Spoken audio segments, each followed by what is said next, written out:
We're going to stay in this theme, though, today about the idea of standing up to this government overreach is astonishing, even in the great state of Texas and around this country, astonishing government overreach in response to the threat of the coronavirus. I'll say one time and not again for the rest of this show. I am very sorry for every person who's had any bout with coronavirus. I'm very happy for the between 98 and 99% of people who've had coronavirus who have fully recovered. I'm glad the recovery rate is huge, 98 to 99%. I'm very sorry for the loss of life for every person who's lost their life. I'm very sorry for the suffering going on. I'm very grateful for doctors and nurses and all kinds of professionals in this country, truck drivers, deliverers, people working in grocery stores, all sorts of people have been willing to step up during this crisis. But where we are at this point in May of 2020 is a huge segment of America is waking up and recognizing this wasn't the virus we thought it was. This is not the Andromeda strain. We do not have to shut down life. And they're watching and becoming more and more alert and aware of the reality that many people in government are using this effort, using the response to the coronavirus to spread the ideas of socialism, to spread the power of socialism, the idea that we don't any longer live in a free country. Just stop and think about this idea. Did you ever in your life, until the last 2 months, wake up in the morning and think, I wonder if I'm allowed to go to work today? I wonder if I'm allowed to go to the mall and buy a pair of shoes, because they aren't essential, but they're kind of essential because I kind of need new sneakers because my sneakers are blown out or whatever happened to them. Did you ever in your life think we'd be at the point where we are discussing among ourselves at home whether we're allowed to go out?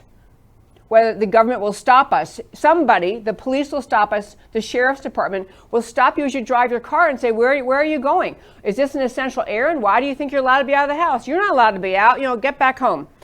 There are more and more commentators recognizing that the leftists in this country who simply strive for government-controlled society, strive for growing collectivist power in Washington, who believe in Marxism, who embrace Marxism, who want to have big government-controlled society, have used this crisis to move the ball way down, have moved, way down the field, have moved the American expectation, the way people think about their life and their rights and their freedoms, have been pulled away.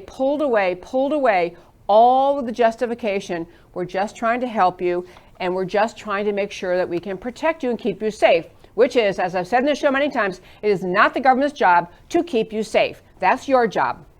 That's your job. Every individual. You have personal responsibility, personal freedom. The government is not capable of and does not have the right to limit your movements in every direction in order to keep you safe by their definitions. But great commentary today in the Washington Times. It's up at my website, americacanwetalk.org, running through all the reasons that people paying attention have to recognize.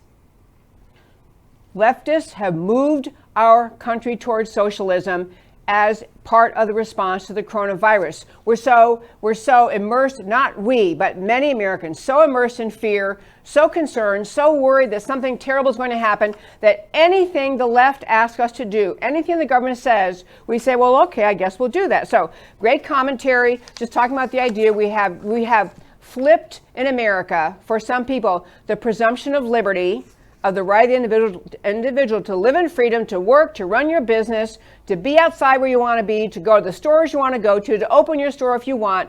We have flipped that presumption, which has been part of our country since its founding, to the presumption we wait to be told what we can do. We wait to be told what can open. And speaking of things opening, great information out actually not from a Tea Party group, a conservative group, but actually out of our own government. The U.S. Health Secretary announced, please listen to this, U.S. Secretary of Health announced, we are seeing that in places that are opening, that are moving past the coronavirus shutdown, places opening, we're not seeing a spike in cases.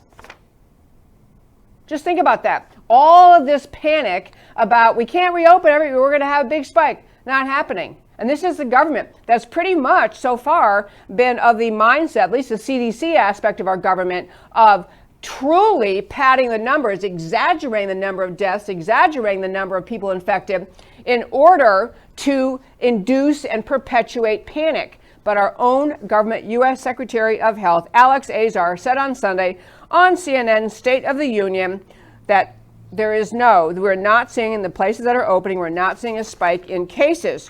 We also have people, more just everyday Americans, taking matters into their own hands, pointing out how much the government is doing. And I said at the start of the show, this is your job. I'm going to tell you in a minute what you can be doing. Everybody has to be active in pushing against this growing oppression in our country, this growing presumption that we don't have the right to live in liberty. We wait to be told by the government how much liberty we have.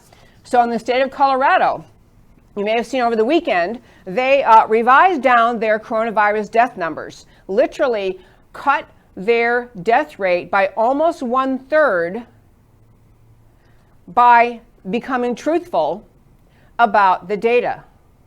By actually saying, as it turns out, we were counting anyone who passed on who happened to have coronavirus, who also had underlying fatal conditions, underlying health problems.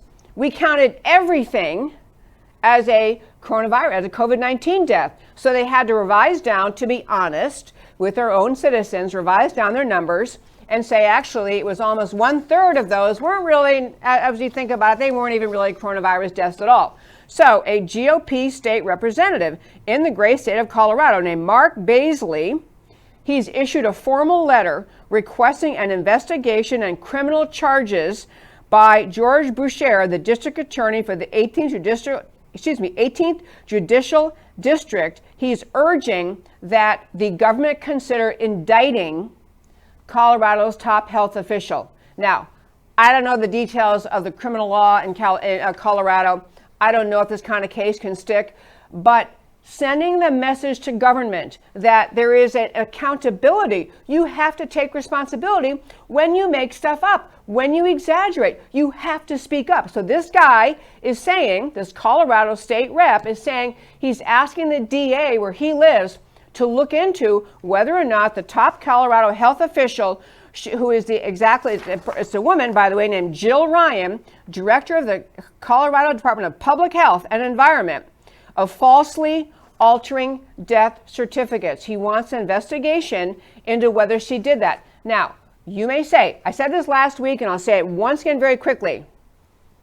For those people advocating extended shutdown, who want absolutely, who never want anything to open, they're strident shutdown people. Some of them are motivated by fear. Their fear is unjustified based on the facts, as we've been over and over and over, based on the facts of the actual death rates in this country. Their fears are unjustified, but some are honestly driven by fear. Others on the left are not solely driven by fear. They're driven by what is the insatiable, unending effort of the American left, or I always am reminded to call them the anti-American left, to grow government's power every chance you get.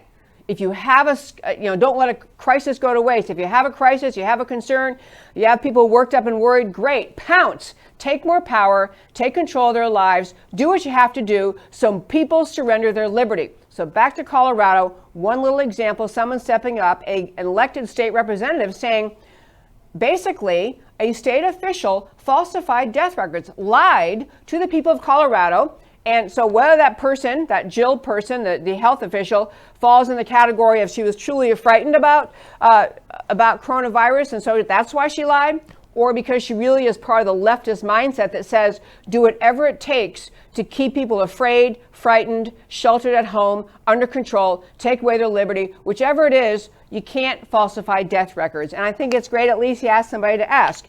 Another great advance in this whole effort to hold left-wing government accountable when they repress the people's freedom, all in the name of protecting them from coronavirus. You have physicians, doctors in the state of Michigan suing the governor. And I was actually going to tell you, this I found mind-blowing. So in Michigan, of course, Governor Whitmer, who is on the short list of possibly being Joe Biden's running mate although I don't know if he's going to be the candidate, but whatever. She is on the short list. Governor Whitmer has been among the most strident, egregious, shut down the state, no moving forward, just extreme shutdown, using her power to using, in her case, collectivizing power in the state government in Michigan and denying her citizens freedom. They've had protests, all sorts of protests, very big protests, shutting down the Capitol. But in this case, these are responsible citizen doctors. These are not people you might say, well, they're kind of Tea Party, they're kind of extreme, they're kind of radical. Doctors. They actually filed a lawsuit to point out that she, Governor Whitmer, in her order, is actually preventing them from protecting the lives of their own patients. And I'll say, in many states, they went along with this because of the crisis and the fear at the beginning, because we got bad data giving us bad fears about the virus and how extensive it was going to be. Many states said, we're going to suspend all non-essential surgery, suspend all non-essential medical care. So people who kind of needed medical care, and maybe people even had fairly serious problems, but they weren't at that moment life-threatening problems, the doctors were not allowed to care for those patients. So these doctors are saying, number one, Whitmer keeps on saying she's going to extend the stay at home in order to flatten the curve, but they're saying, she needs at some point the approval of the legislature because she's shutting down the whole state, that she's infringing on the rights of individuals and their property and their businesses. And they're talking about decisions they had to make, serious decisions. First of all, be really clear, these doctors are talking about specific cases they have, and they're also talking about, generally speaking, the governor of Michigan is engaged in the unjustified repression of the liberty of the people of that state. They're saying, we flattened the curve. It's flattened here in Michigan. Why don't we get to go back to work? Why can't we open up our healthcare practices, our medical practices, now that we flattened the curve? Why can't we do non-essential surgery now? Why can't we do non-essential medical care? But they're describing this governor as having taken drastic, unprecedented, unilateral executive actions in an effort to address the spread of the virus, declaring a state of emergency, and justifying the restrictions on rights and liberties on the flatten the curve, and avoiding overwhelming Michigan's healthcare system and hospital. They're saying, thankfully, in their lawsuit, the goal of flattening the curve has been achieved. The state originally anticipated, talk about how wrong the numbers were. The state originally anticipated 220,000 hospitalizations based on the bad data we've talked about. They anticipated 220,000 hospitalizations. As of April 27th, they've had 3,000. Had 3,000 as compared with the 220,000 that were anticipated. And they talk about all sorts of things they need to be doing. In fact, an appendectomy was considered a non-essential surgery under this order unless your appendix burst.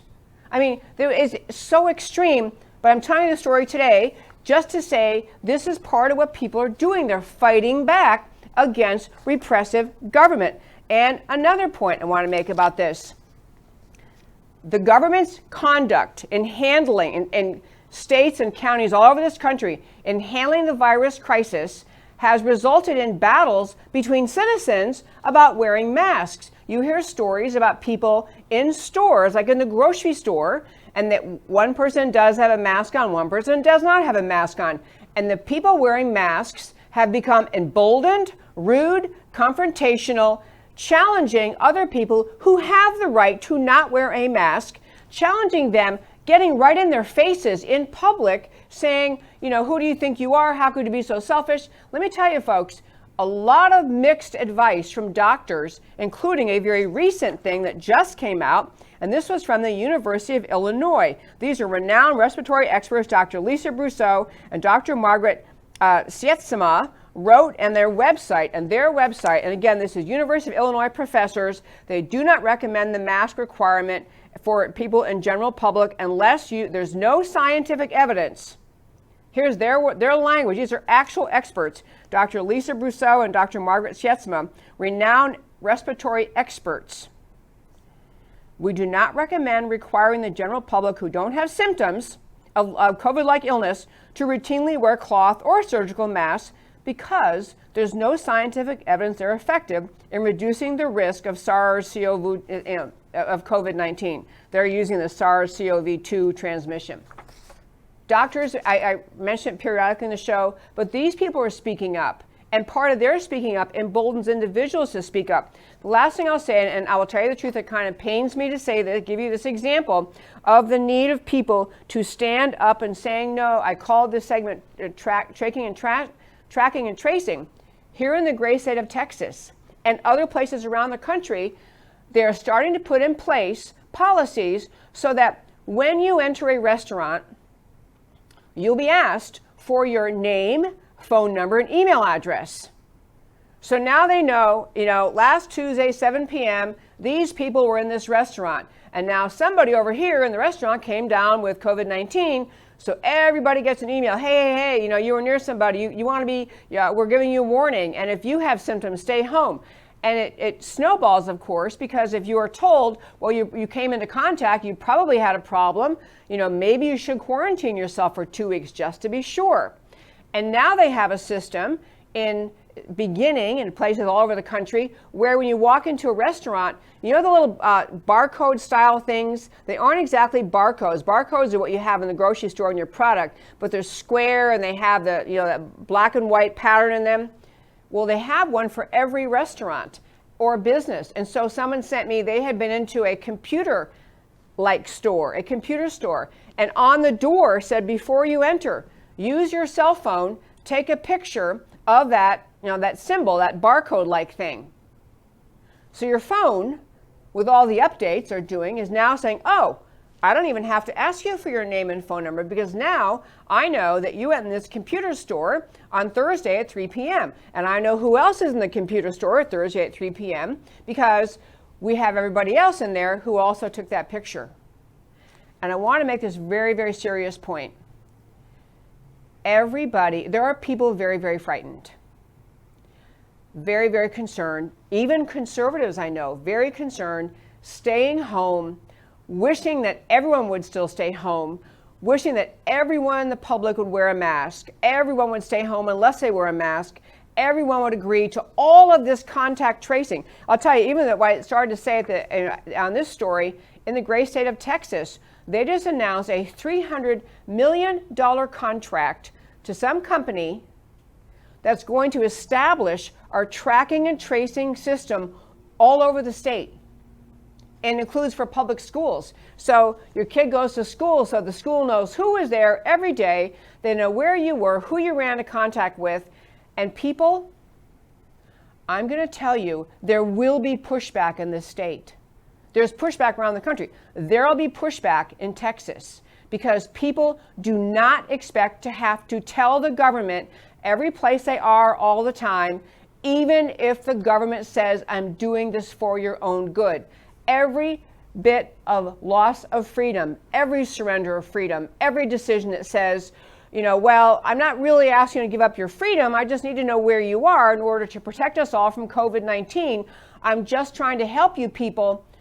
There will never be any government that comes along and says, that was too much, we're going to stop. We have to nip this whole idea that we're going to surrender our freedom in response to the coronavirus. We have to nip it in the bud right now. Nip it in the bud right now. And we need to be pushing back against our local officials, our government officials, our state officials to say, I'm really sorry you just committed to spend $300 million, but we refuse to comply. And I'll tell you something that's very, very important about, you might be thinking, well, I'm not Elon Musk. I can't threaten to shut down Tesla. But you can do things like go into a grocery store or go into a restaurant and they either ask you to take a picture of that little barcode thing or they ask you to type in on their system your name, email, and phone number. Start to say no. Because I'll tell you right now, the restaurants and the retail outlets in this country are so devastated by this 8 to 10 week shutdown.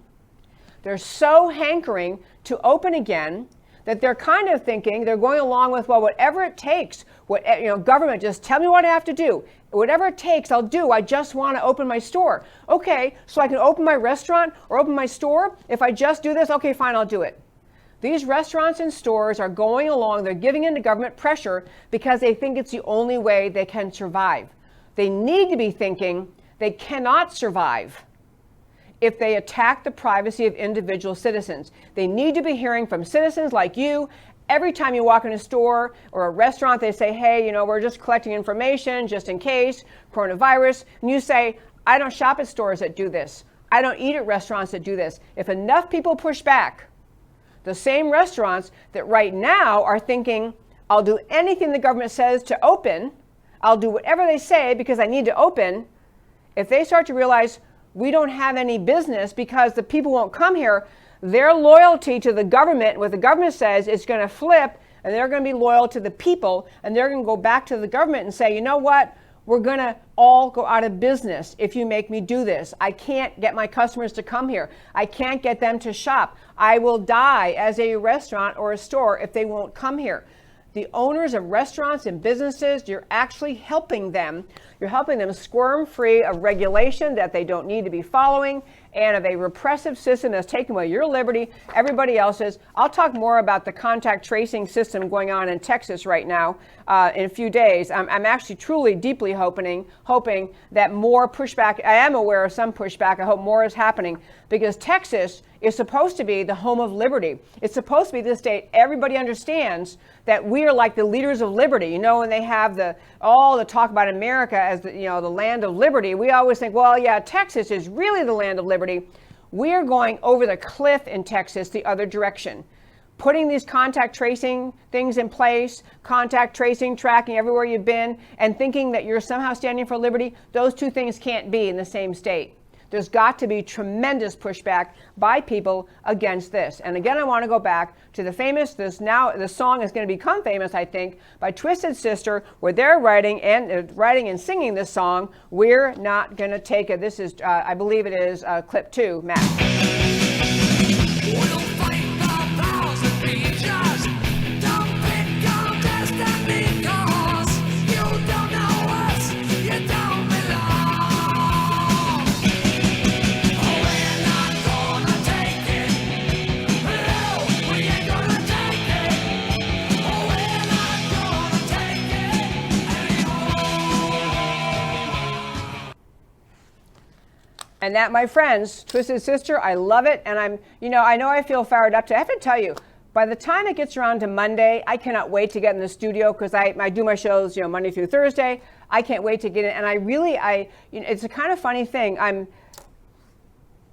a very serious student of American history, a very committed patriot to the ideas, the founding ideas of America. I'm very committed to the idea that we have to hold on to liberty in this country. I'm very aware there are leftists in this country. We're going to hear from one of them in a little while, Alexandria Ocasio-Cortez. But you have to understand, leftists in this country, as you'll hear AOC say shortly, they have been committed to a collectivist, Marxist, big government-controlled society. This did not start with Bernie Sanders and AOC. It did not start in the last decade or 2 decades. We're talking 100 years of pressure by the left to take this country off its path of freedom, to urge the American people, to inspire the American people, to infect the American people with a disdain for liberty, with an idea that somehow liberty is not really that great a thing, and the best thing is to have the government be in control of and provide every single thing for you.